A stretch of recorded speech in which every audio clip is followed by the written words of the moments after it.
except we can't read. Hi, and welcome to Chicas Charlando.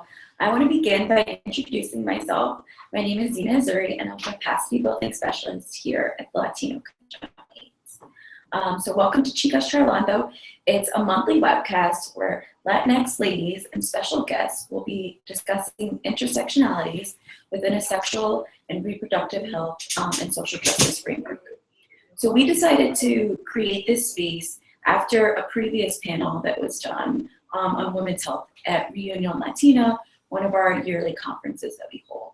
And after having such a great discussion that day, we decided that this conversation really needed to continue and that we needed to invite other people to participate within this conversation. So with that said, if you're viewing on YouTube, we want you to take part of the conversation. And there's two ways that you can do that. You can chat directly into the chat box as we're streaming live on YouTube, or you can join us by asking or tweeting your questions and using the hashtag Chicas Charlando. And so with that, I'm gonna go ahead and get started. And first I want our panelists to go ahead and introduce themselves to everybody who's viewing today. I'll go first. Hi, I'm Devin Diaz. I do capacity building assistance here at the Commission. I work with trans-led and trans-focused organizations in providing capacity building and technical assistance in New York City. Great, thank you. Welcome. Hi, I'm Gabriela Betancourt. I am the Deputy Director of Research and Evaluation here at the Latino Commission on AIDS. I also do capacity building assistance here at the Commission. And other than that, I am finishing up my doctorate at the City University of New York in epidemiology. Thanks, welcome. So just to get started with this conversation, I want to ask, so what does optimal reproductive health look like to you? Well, I think optimal sexual and reproductive health for me begins with including different aspects of the conversation. So I find that when we're talking about reproductive health, we're only talking about the termination of pregnancies, and I think it's so much more nuanced than that. And I think for me, optimal sexual and reproductive health is when immigration status becomes part of the conversation, when race and class and gender comes into the conversation, because I don't think things like immigration and race and class are seen as reproductive issues, but I think that they are. And so for me, optimal sexual reproductive health looks like an inclusion of all of those things and spoken in the same breath. Yeah, so I agree 100% with Devin. I also think that, just to add to that, for me, not just personally, but also as a researcher and as a former provider, I think optimal sexual and reproductive health has to be thought about like across the lifespan. So considering children, considering teens, all the way through to folks in their later years of life, in their 70s and 80s or even 90s. And definitely looking at sexual and reproductive health holistically, as opposed to very compartmentalized. So as Devin was saying earlier, this sort of way of just sort of making reproductive health just about either terminating a pregnancy or planning for a pregnancy, sometimes leaves folks out that may be younger teen parents that have chosen to go forth and actually parent a child, or someone in their later years who may decide to terminate for whatever reason. And I also think that sexual and reproductive health should really also focus on the sexual part of it and sort of having comprehensive and medically accurate sexual health education, again, throughout the life course. That's what it looks like for me.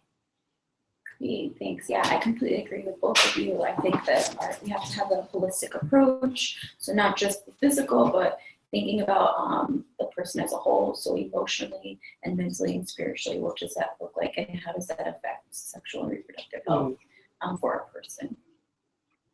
So moving on to our next question, how do transgender Latinx fit into the current landscape of sexual and reproductive health?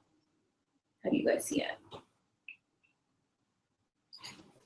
I think the current landscape of sexual and reproductive health is very cis-centric, and not only to the inclusion of trans women, but also trans men and non-binary individuals who also have reproductive health and rights but aren't often included, so I don't often see spaces for non-binary people or even trans masculine people who want to either go forward with a pregnancy or terminate the pregnancy.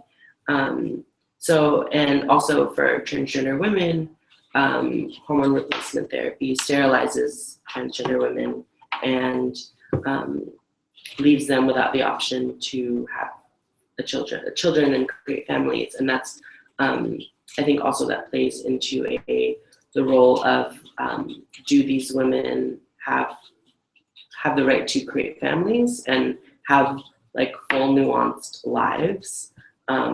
Whereas I think in recent years it's been about survival and just existing, but like what do their lives look like once they've survived and once they've been able to kind of have all of their basic needs met. I don't think we know what that looks like yet, unfortunately, but I think including trans and non-binary people into reproductive health conversations is a good start to that. Like now. Yeah, that's one of the reasons that we're having these conversations, and I think that this is a really a topic and a question that really produced a lot of really interesting conversation when we first approached it at Reunión Latina. I agree 100% with everything that you said, Devin, and one thing that I think kind of sticks in my mind is that at least now with the sort of reproductive rights movements and very justifiably looking at the intersections of race, ethnicity, class, police criminalization, and what that means for motherhood, it would really be a disservice if that didn't include individuals across all gender identities and validated the rights and the option to have and form families as many different ways as possible. I think even speaking as a cisgender woman, if you are thinking about maybe having a child on your own or having assisted reproductive technology, even that is very shaped by like your economic circumstances. Yeah. So if you're a woman of color, if you're poor, if your immigration status is up in the air, for lack of a better word, like all these things can become hurdles. Mm-hmm. And so one thing that I think is important for us when we look at things through a justice framework is to make sure that options are equitable across the board. Yeah, and I think like there are options for trans women like sperm banking, but those are only available to a certain trans women of a certain class, and typically trans women are white, and trans women of color have no access to that. And I don't even believe that it's offered. Speaking from my experience, when I began hormone replacement therapy, it wasn't, my provider did not fully that you are going to be sterile within a year, and do you want to take the necessary precautions to be able to still have children? And you don't think to ask a 14-year-old that, or no less a trans 14-year-old, Right. because we don't think of them in that way. So I think a lot of it has to do with stigma as well, and start and thinking of trans people as like viable fathers and mothers of kids, and And for having biological children also.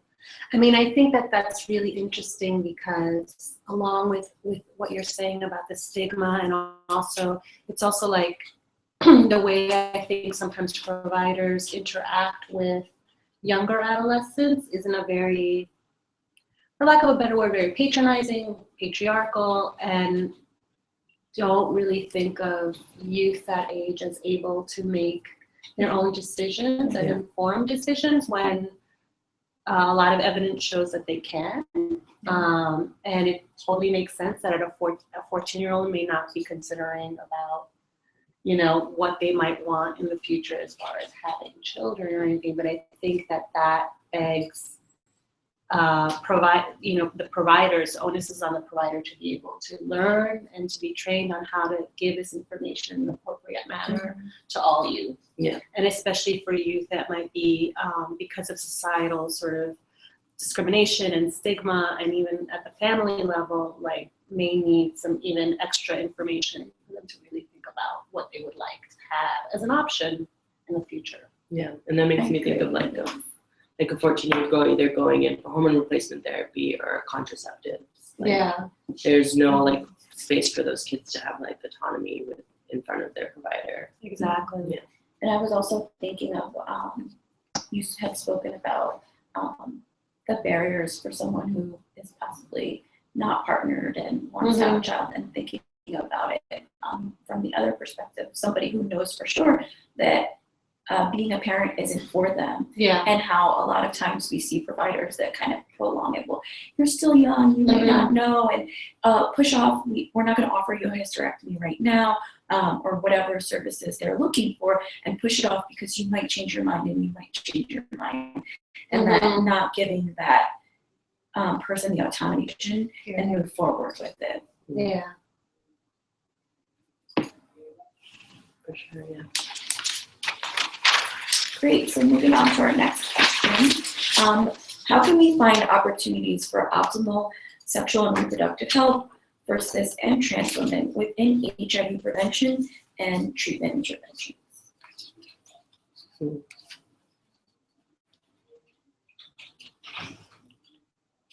Well, I think that, I don't know if this topic can be brought up without mentioning sex work.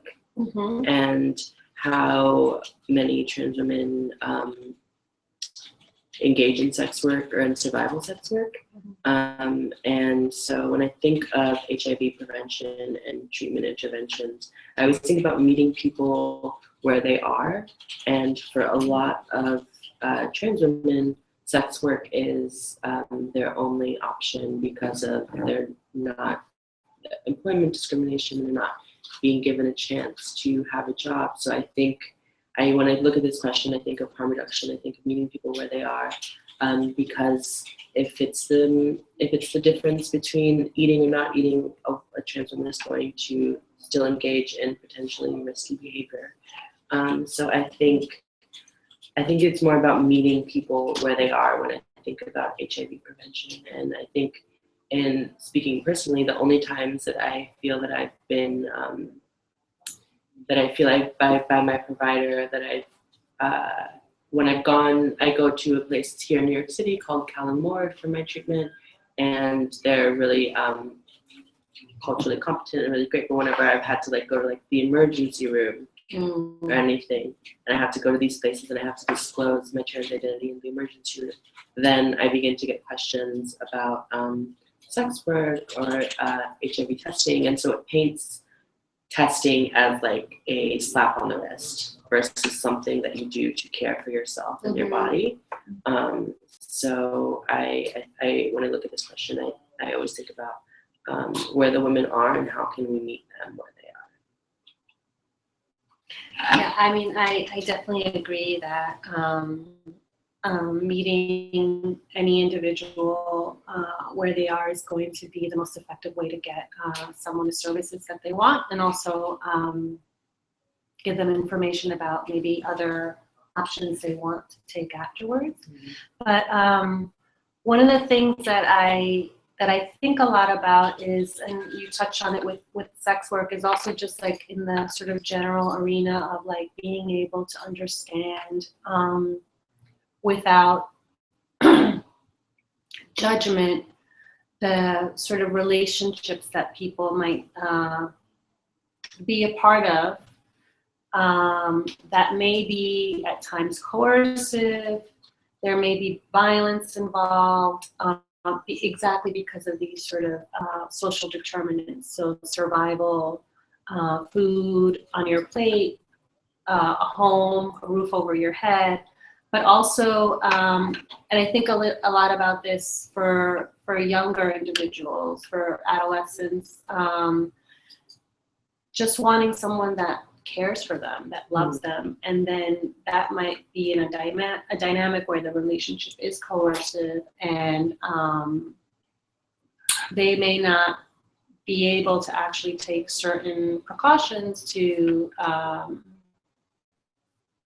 reduce their risk of, in this particular, HIV and other STIs.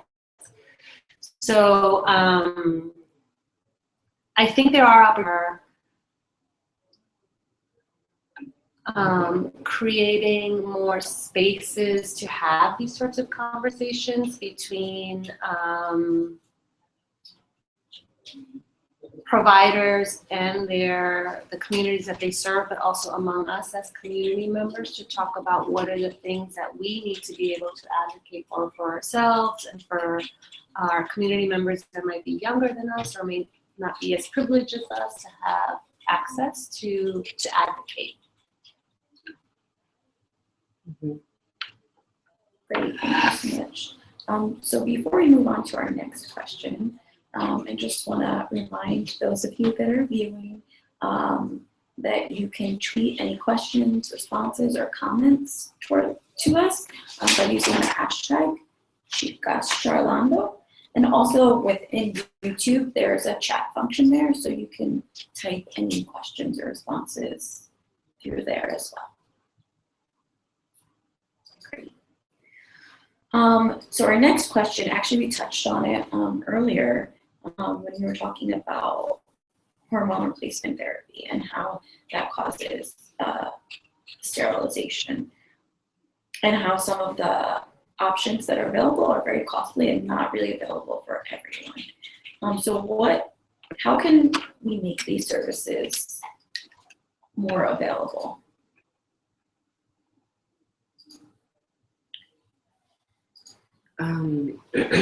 Well, I think it starts with letting, I think, the trans women like lead the conversation, which I think is kind of like the general thing with reproductive health. It's, I mean, defunding services and everything have been decided by people who are not affected by it. So I think letting and allowing trans women to lead the conversation on what they need, because it might also be triggering or cause dysphoria for trans women to have a child via her sperm.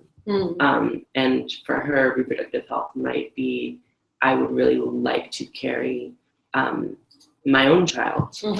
And we know that research exists because it's been successfully executed for cis women.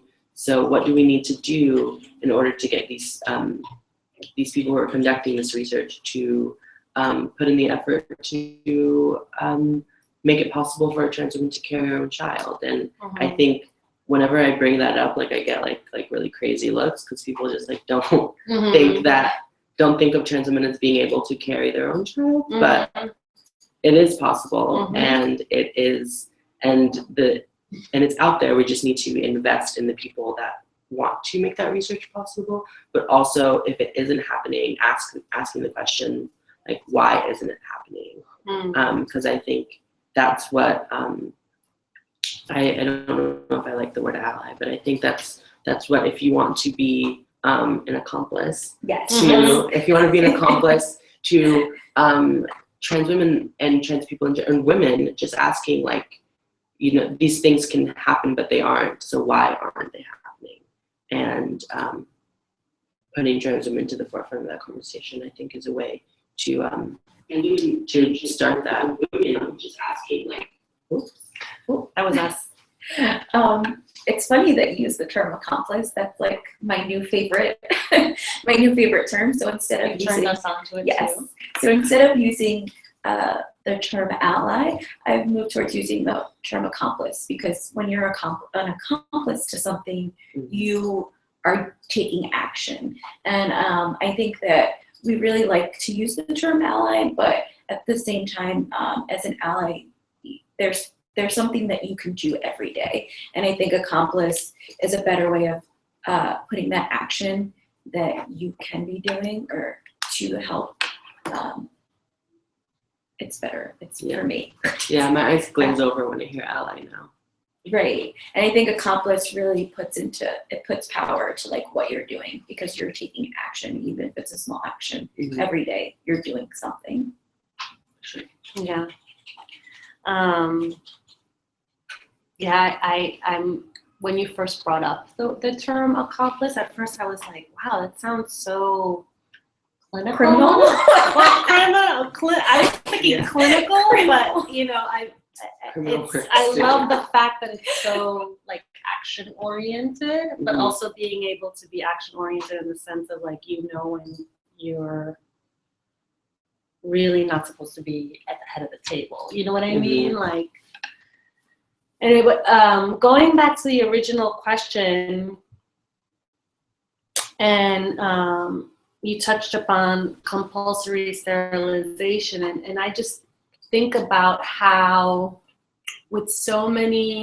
historically with so many communities of color that have been historically disenfranchised, the sort of ability to control reproduction by sterilizing those that are viewed as incompetent or some sort of burden to society, so not wanting poor women to have multiple births and children. It's unfortunate because, and this is something that came up in our conversation at Family and Latina, I worry about, even internally, like within our own societies, when we start to think like, oh, am I prepared to have a child on my own? Am I not? And what I thought was interesting was that one of our participants said, like, well, no one's ever really 100% ready. Yeah. And so I think the issue really is about making sure that options are equitable, because it would be a disservice and criminal, actually, to just arbitrarily decide, like, well, if someone is of a certain race or ethnicity, or of a certain gender or a certain gender identity, or a certain age, then they automatically should not be in any way, shape, or form even able to have a family or have biological children, or, like Devin was saying, carry a child. And so I think that those conversations need to be had, like, really frankly, among us as providers, but also, as Devin said, like, researchers. Like, why isn't this something that's considered to be an important and an urgent matter, as opposed to something else? When there is evidence to say that these options can work. Yeah, no, I agree, because I remember originally we were going to do kind of like a workshop around the topic, around those innovations for Reunion. And when we started looking and trying to get the research, there isn't much here for us to do a complete hour-and-a-half workshop on it. Right. So then we decided to go the route that we went, and we had that amazing panel. And I think that it's continuing to have conversations in spaces like this that are gonna allow for us to move forward when it comes to that research and do the research that needs to be done, so we can have we can bring the equity back to sexual and reproductive health. Right? So thinking about going along the lines of what you were just saying around coerced sterilization, as and how in the past, and how it's been used when it comes to controlling certain populations for reproducing, how does immigration status have an impact on reproductive health? Yeah, when I think about this in terms of my own mother, and my mother was an immigrant, and so she would.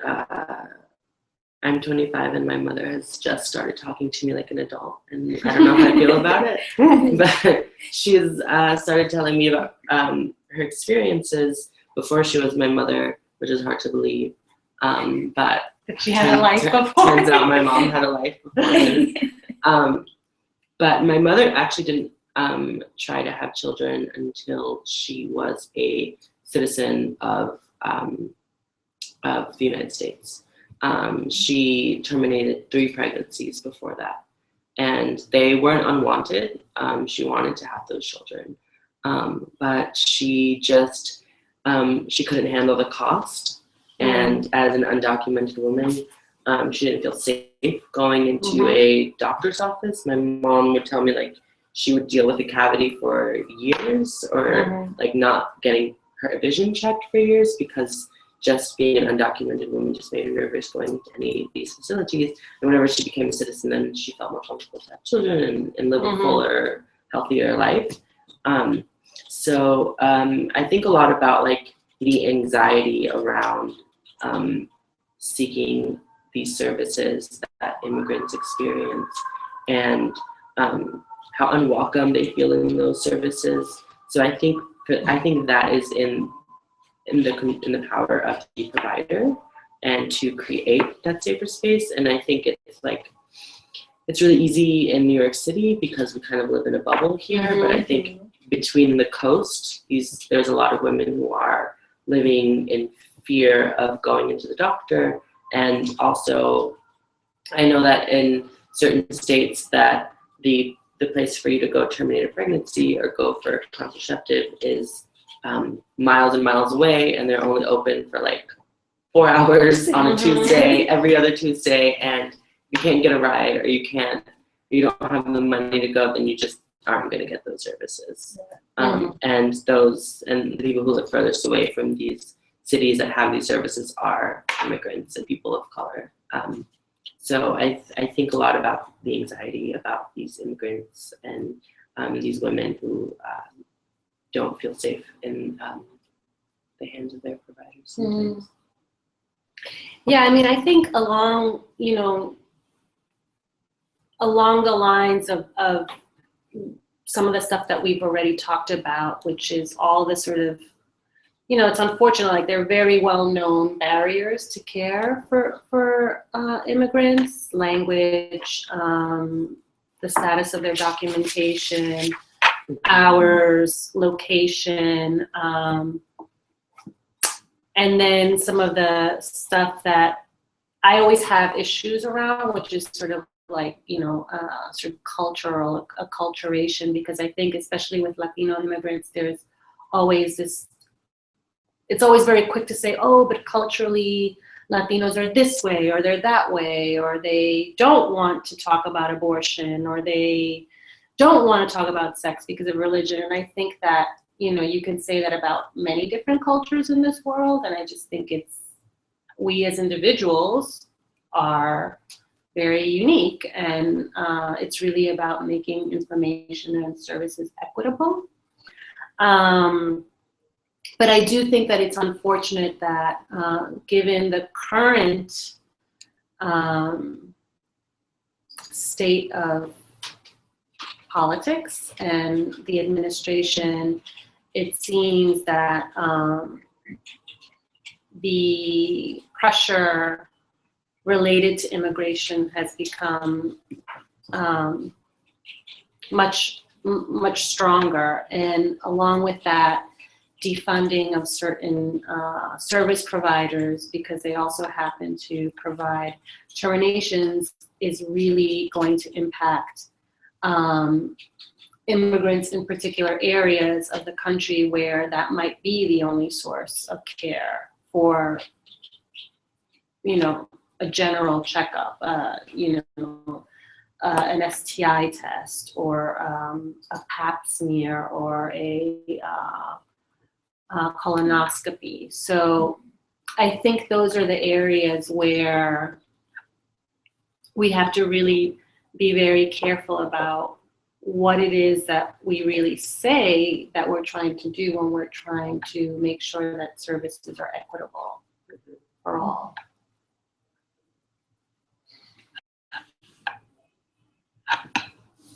Yeah, I was going to say I completely agree what both of you have said in regards to individuals being very careful about where they go for services and when they seek services. And it might be, instead of seeing a regular doctor, I'm holding off until it's so bad that I have to go to the emergency room for whatever reason, rather than regular care. Going back to the conversation around being holistic and wellness, and this throughout the lifespan, going for care on a regular basis. So you kind of touched on it, but thinking about the current political landscape, what are the implications for women? I try not to think about the landscape. Me too. But I think we have yet to see the real implications of it. And as it's really hard to fathom that we're only 5 months in, and that's why I think we're still living there's this storm cloud ahead of us. But I think what is really coming out of it is conversations like these, and I think a lot about the internet and how with the previous administration we kind of lived in this era of complacency, and we just got enraged together on the internet and shared stuff, and then that was kind of it. Whereas I think now conversations like the one that we're having now are happening in real time, and people are interested and engaged, and they're wanting to know how they can get their hands dirty, and how to take care of each other in the foreseeable future. So I don't mean to not answer the question, but I think we know the implications, but I also want to focus on all of the potential good that is coming out of it, which I think this is one of them. I agree. I see a lot more mobilization happening now than I had seen in previous years, because we know that, I agree, I don't think the implications have really hit us yet, but we know that they're coming. The effects of this massive change are coming, and I see a lot of mobilization, a lot of conversations as a result of it. I mean, to go along with what both of you have already said, I think some of the things that we have sort of seen already with the current landscape, and it's not just women's lives, but it's really about the intersections of women, both trans and non-trans experience, gender non-conforming individuals, communities of color, is that at least anecdotally, we've already started to see that there is a lot of sort of reports of increases of anxiety, either minimum pediatricians that are seeing children with symptoms that are related to anxiety, stomach aches, headaches. I do think that sometimes, and I can speak from my own experience, like just listening to the news, it's like it can trigger some trauma that is, I'm 45 now. This is the first time that I can honestly say that. I mean, I've been through some pretty horrible presidential administrations here in the US, but this one in particular has triggered a lot. And it's really scary. I think that some of the things that are being considered as pre-existing conditions now. So I'll leave it at that. But I agree. I think that we are in the midst of it, and I do think that it is vital that we continue to be mobilized and to be able to voice our voices, especially since to a certain extent we have a certain level of privilege or spaces where we can talk openly that maybe other folks don't have.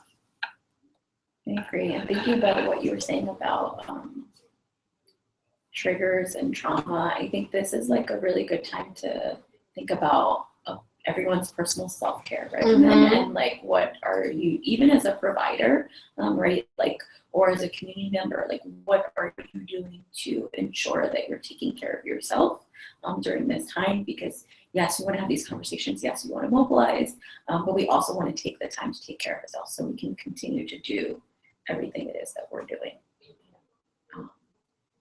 Yeah, so at this point, I just want to check in and see if anybody viewing has any questions or comments. Again, you can chat directly into the live chat box.